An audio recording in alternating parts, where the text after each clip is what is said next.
Pourquoi vous matraquez vos étudiants? Pourquoi vous êtes le seul pays qui utilise des grenades contre sa propre population? Oh non, là vous dites n'importe quoi. Pas une question, mais une accusation. C'est une démonstration de la sécurité maçonnique. Alors qu'est-ce que c'est votre banderole? Ah bah là ça n'a pas bien marché, Alors, les c'est pas le confettis. lieu d'une Le manifestation. sang coule de leurs Je mains. ne sais pas si la sécurité... Renseignez-vous. Ou bien alors quelqu'un prend la parole et pose Mais alors une il faut question. il faut que vous disiez des mains de qui? Pourquoi vous matraquez vos étudiants? Pourquoi vous êtes le seul pays qui utilise des grenades contre sa propre population? Oh non, là vous dites n'importe quoi. Militaire contre votre Ça ne me paraît pas une question, mais une accusation. matraquez C'est une démonstration de la sécurité 20 000 migrants maçonnique. qui sont déjà morts et plus dans la Méditerranée, et vous continuez, vous n'arrêtez pas. Vous mentez, vous dénoncez des gens de mensonges ici dans la pièce. C'est un lieu alors de que vous débat, menez votre monsieur. propagande. Mais venez, mais d'agression. n'invectivez pas, attendez messieurs, ne le sortez pas.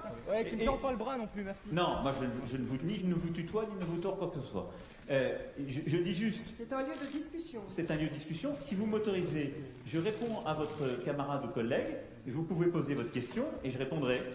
Et mettez pas des papiers partout, parce que quelqu'un va les ramasser, ce ne sera pas vous. Monsieur ne veut pas poser de questions, Mais alors- monsieur veut manifester. Dans nos pays. Voilà, Alors, monsieur monsieur. n'est plus là, il n'a pas ramassé les papiers. Alors, franchement, monsieur, parce qu'il a repris un truc que vous avez dit, c'est n'importe quoi. Hein. En France, les CRS ne s'attaquent pas aux étudiants ou autres. Il y a pendant des jours et des jours des étudiants et beaucoup de non-étudiants, si vous vous renseignez, y compris un petit chien qui avait un compte Twitter extrêmement sympathique à Tolbiac, je vous le recommande, le petit chien de Tolbiac, qui fait concurrence au chat du 10 Downing Street, pour les amateurs de compte Twitter, qui ont saccagé l'université. Il faut arrêter les bêtises. La moitié des gens qui étaient dedans ne sont pas étudiants depuis longtemps, c'est des groupes anarchistes. Malheureusement, ils ont arrêté les études depuis très longtemps et ils n'ont pas envie de s'y remettre. Moi, je serais très favorable à ce qu'ils reprennent les études, eux, ils n'ont pas envie.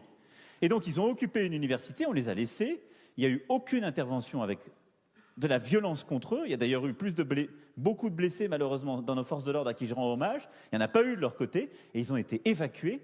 Et on va dépenser pour nos universités des centaines de milliers d'euros pour réparer ce qu'ils ont fait, ce qui est franchement inacceptable. On ne peut pas défendre le savoir quand on détruit les universités. Ensuite, nous avons évacué, puisque je pense qu'il faisait référence à ça, des gens à Notre-Dame-des-Landes, comme nous continuerons à le faire partout. C'est pas vous, hein, parce qu'il évoquait ça, à Notre-Dame-des-Landes. Qu'est-ce qu'on a fait? On a arrêté le projet contre lequel ils étaient, qui était un projet qui était plus cohérent sur le plan écologique. Mais ils voulaient continuer à s'installer, à empêcher les gens de vivre normalement. Quand il y a des conflits d'usage dans une société, il n'y a pas de liberté s'il n'y a pas d'ordre public.